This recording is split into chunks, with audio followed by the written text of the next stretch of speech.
O caminho foi longo, mas o pior já terá passado. A última crise em Portugal deixou cicatrizes. Os caminhos de ferro são exemplo do que sucede em alguns setores dos serviços públicos. De acordo com o mais recente relatório das infraestruturas de Portugal, 62% da via férrea nacional encontra-se em mau estado ou requer atenção. Os indicadores económicos dizem que Portugal recuperou. A imagem é positiva, mas o que pensam os portugueses? Já acabou a crise económica? Sei lá, acho que não. Quando era escudo a gente governava-se melhor, não é?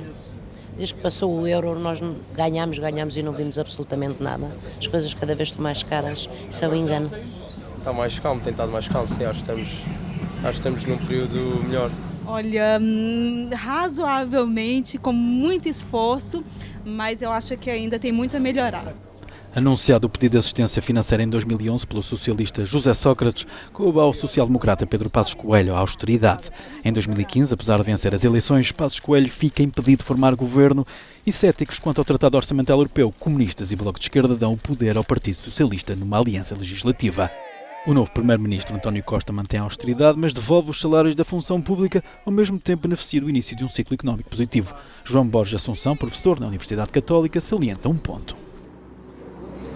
Eu atribuo uma grande importância ao facto do Governo ter, numa primeira fase, dado a entender que iria combater o Tratado Orçamental, mas 6 meses depois, ainda durante o ano de 2016, passou a dizer que iria incumprir na totalidade as metas orçamentais. O que é novo, talvez, é que havia uma grande preocupação com o imobiliário e, portanto, os investidores não vinham para Portugal por causa dos riscos financeiros de Portugal.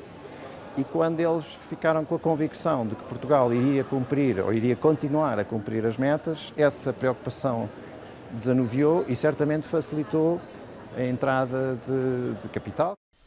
Impulsionado pelas exportações, turismo e investimento imobiliário, o país voltou a crescer, atingiu o pico em 2017.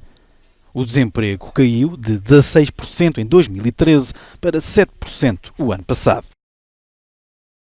Em quase 8 anos foi anulado cerca de 8% do déficit orçamental. Mas a dívida pública é das mais elevadas da União Europeia, apenas superada pela Grécia e Itália. As contas aparentam estar controladas, mas o cinto está apertado. Os impostos são dos mais elevados de sempre e o investimento público é reduzido. Tiago Caiado Guerreiro, fiscalista, mostra-se cético quanto ao futuro, caso se mantenha a tendência de desaceleração da economia. Não há investimento público, por isso simplesmente, nem há investimento em outras matérias de desenvolvimento. E se o ciclo económico se inverter, como a imensa despesa pública engordou ainda mais, e houver uma recessão e já não há margem para aumentar impostos, nós ficamos numa situação de extrema fragilidade económica. No domingo, os portugueses escolhem um governo de um país na saída de uma tormenta, mas ainda em águas agitadas. Portugal perdeu anos preciosos de potencial crescimento económico, mas acabou por encarrileirar. No entanto, o comboio da convergência económica está ainda longe. Com uma crise económica no horizonte, a questão é perceber se o país está preparado para o impacto.